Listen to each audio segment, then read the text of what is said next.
हे बघा. सर काय करत आहात? अरे उद्या पेपर आहे मुलांचा मॅथ्सचा. सो आपण काय करतो आता महत्त्वाचे टॉपिक डिस्कस.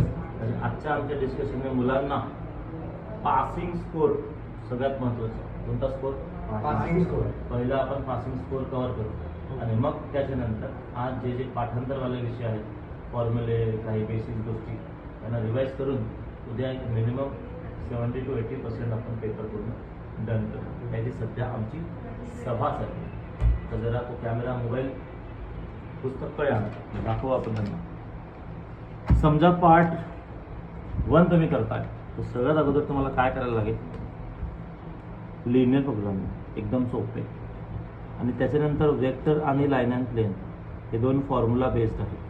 तर हे पहिलं करून घ्यायचं आणि ह्याच्यातून लॉजिक्स तर एकदम लॉलीपॉप आहे. त्याला एक अर्धा तासात रिवाईज केलं तर होऊन जाईल. ट्रिग्नोमेट्रिक फंक्शनचे काही प्रश्न तुम्हाला होऊ शकतात, वेळेवर सुचणार नाही, अवघड जाऊ शकतं.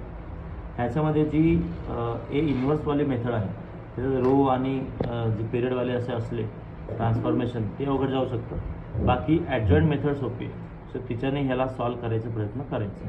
अशा प्रकारे एक 2 ते समजा मॅक्झिमम 4 आवर्समध्ये पूर्ण तुमचा पार्ट 1 आजच्या आज रिवाईज होऊ शकतो. आणि जे जे सोपं आहे ते तुमच्या हिशोबाने करा. आणि बोर्डाचे PYQचे क्वेश्चन्स.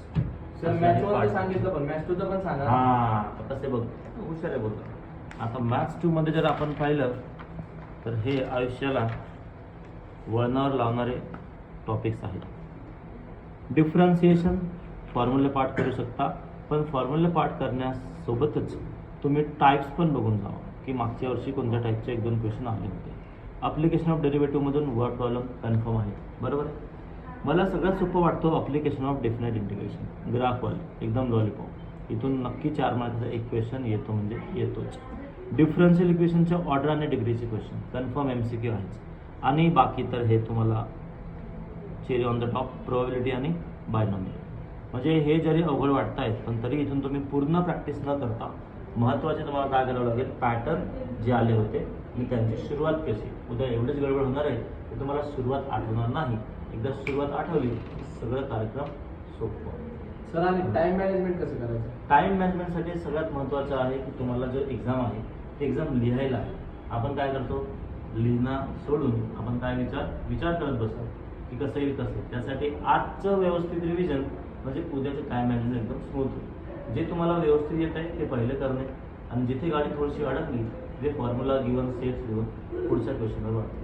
आणि इगोर घ्यायचं नाही की हा एवढा सोपा मला काय येत नाही, MCQ चुकवायचे नाही.